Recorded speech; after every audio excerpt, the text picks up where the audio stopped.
Hello everybody, Vic here with another video, and today we're talking Tubi, horror on Tubi, and let me tell you, if you're a horror fan, Tubi is your friend. I was late to the Tubi party. I would hear Nick Arcana talk about watching horror movies on Tubi. I went there one time and I was like, what is this? These sound like some of the worst horror movies of all time. Little did I know, once I really ingratiated myself with Tubi, went on there, really went through the catalog, browsed all the movies, come to find, Tubi is the best spot for all horror fans to find new horror films, old school horror films you've never heard of, silly over the top super B movie horror films, and also just high quality stuff too. I mean, this thing has, Maniac Cop 2, but it also has Casino. It has, the Twilight Zone, but also has Freddy's Nightmares. It runs a complete gamut between high quality stuff, low quality stuff, middle ground stuff, and very rare stuff. So horror on Tubi is a huge thing right now. So this is going to be a series. I'm just going over some recommendations, some movies that I've watched recently on Tubi, you as horror fans. Of course, we all have access to Tubi. It's free. It does have ads, but once you get used to the ads, I feel like they're really not that annoying at all. I mean, ads are always going to be annoying, of course, but something about Tubi, man, when you're browsing the menu in the movies, it's the closest thing to having that feel of going to the video store. If you're sort of my age, I was right there as a kid going to the video store, Blockbuster Video, Hollywood Video. Man, just going there like on a Friday night and browsing the horror section, seeing all the cool covers, making a decision, coming home, hopefully with some pizza from Jerry's Pizza and Subs, and watching 2 or 3 awesome horror movies, or even not awesome horror movies, but just the fun of having gone and picked out the movie and bring it home was like a part of the whole experience. It was just big time coming of age, formulative moments from my childhood. And it's been hard to find anything like that in adulthood, but Tubi has that feel because you're just browsing movies you've never heard of, but you're seeing the covers. When you click on the cover, the movie starts to play in the background a little bit. So it's just like, I don't know, I get a big kick out of Tubi.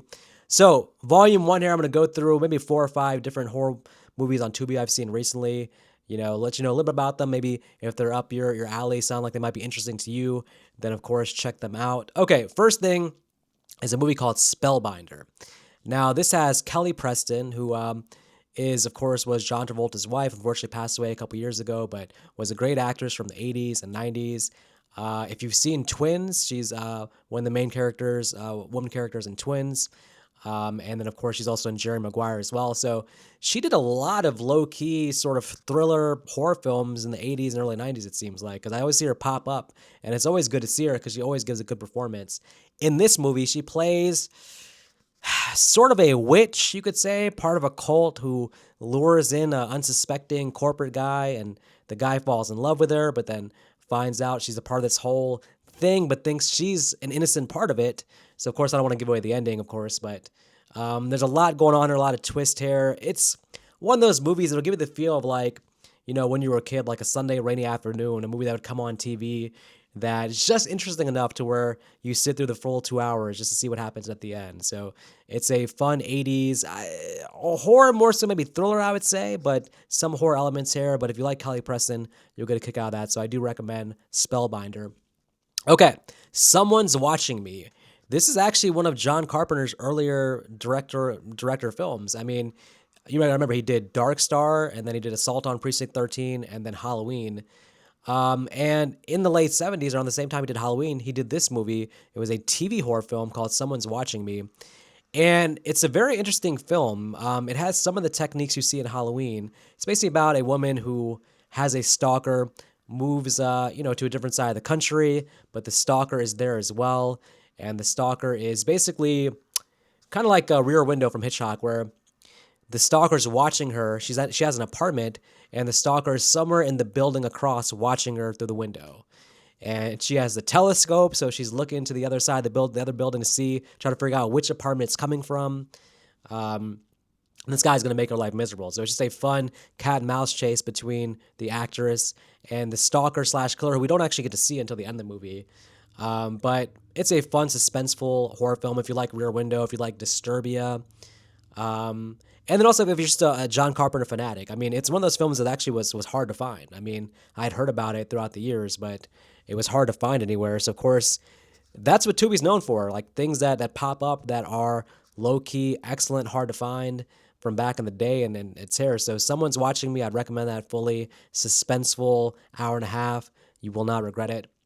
Okay, let's move on to actually the TV show Freddy's Nightmares. Now, Freddy's Nightmares, of course, was a show done in the late 80s when Freddy was all the rage in the horror genre.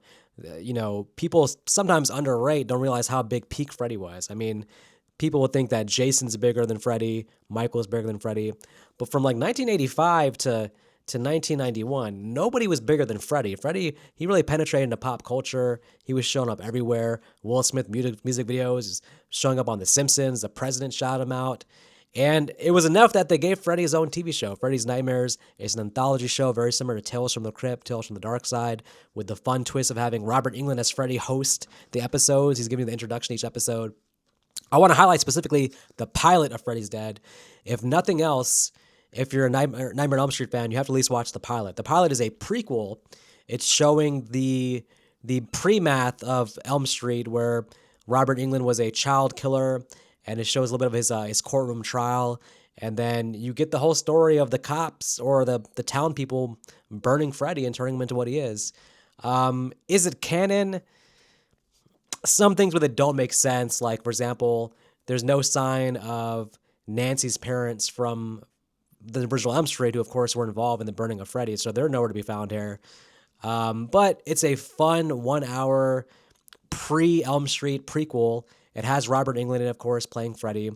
There's about 4 other episodes, I believe, in the series that actually have Freddy-specific storylines where Freddy actually is haunting somebody. So again, if you're a huge Freddy fan, you just got to figure out what those 4 episodes are. I'm like halfway through the first season, so there's some good things there. It is pretty low rent. It's not as good as Tales from the Crypt. I would say it's not as good as Tales from the Dark Side. It definitely has a very low budget, but still a fun find. It's something that was very difficult to find. Again, Freddy's Nightmares didn't have a proper release for a long time, so to see it here on Tubi is a very, very cool thing. All right, let's move on to Dead of Winter. Now, I don't know the actress's name, but she is the love interest for Doc in Back to the Future Part 3. So that woman is here as a star, and she's playing an actress who gets invited mysteriously for an audition to basically, like, I believe in Canada, essentially. She has to go pretty far to get to this audition. But she's a struggling actress, and she's desperate for work, so she goes and does it. But she ends up getting locked in this house and being turned into a slave for this old guy. And it's a very crazy, wild storyline. It also has the great Roddy McDowall, of course, Peter Vincent from the Fright Night movies. And her boyfriend in the movie actually is the father from Boy Meets World, which is another fun thing to see him in a movie here in the 80s. It's just a fun thriller. The ending, the villains finally get their comeuppance. So Dead of Winter, if you have, if you like kind of low-key mystery type thrillers, and if that kind of storyline appeals to you, then I would definitely turn on Dead of Winter. All right, let's get to After Midnight. After Midnight is an anthology film. The set drop is you have this crazy professor who invites his students to come to his house. And you can tell this professor's not all there. He's a little bit kooky. And the students go there, and it turns out the professor wants them all to tell a horror story. So we get like an anthology. The actual anthology tales here are pretty solid. If you like anthology horror films, this one is actually pretty solid. It's not as good as like Tales from the Dark Side, the movie. Definitely not as good as Creepshow or Creepshow 2. But a lower level, pretty decent anthology horror film.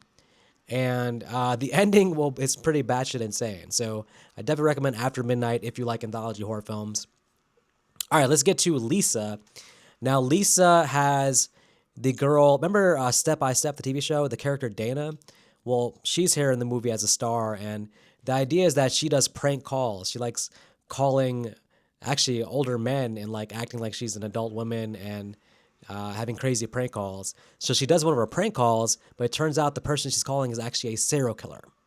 So the serial killer now is doing this prank call.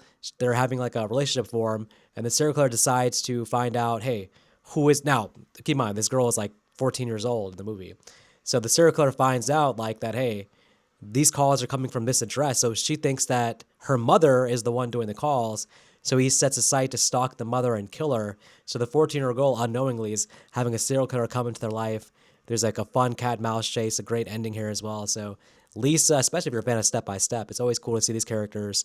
You know, Cody, of course, in the Kickboxer movie is always fun to watch. So Lisa is a good one as well. Finally, for this one, I'm going to talk about an anthology film called Campfire Tales.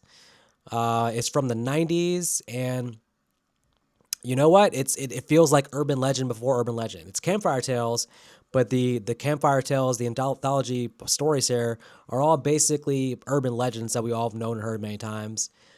Surprisingly, a well done anthology film. I would definitely recommend checking out Campfire Tales. You'll recognize some of the actors and actresses. You'll guess sort of what's going on in terms of the wraparound story. But again, if you like anthology films, you definitely won't be wasting your time with Campfire Tales. All right, that's all I got for this first edition. Those recommendations. I'm gonna just periodically do a horror on Tubi video recommending 4 or 5 things you can watch. Because lately, I'll tell you what, nothing makes a more fun night than just laying down, turn on Tubi, and finding some unknowing horror movie that you haven't seen or heard of. Looks interesting enough, you turn on. Give it about 10 minutes, of course, with any unknown movie. Give it 10 minutes to hook you in.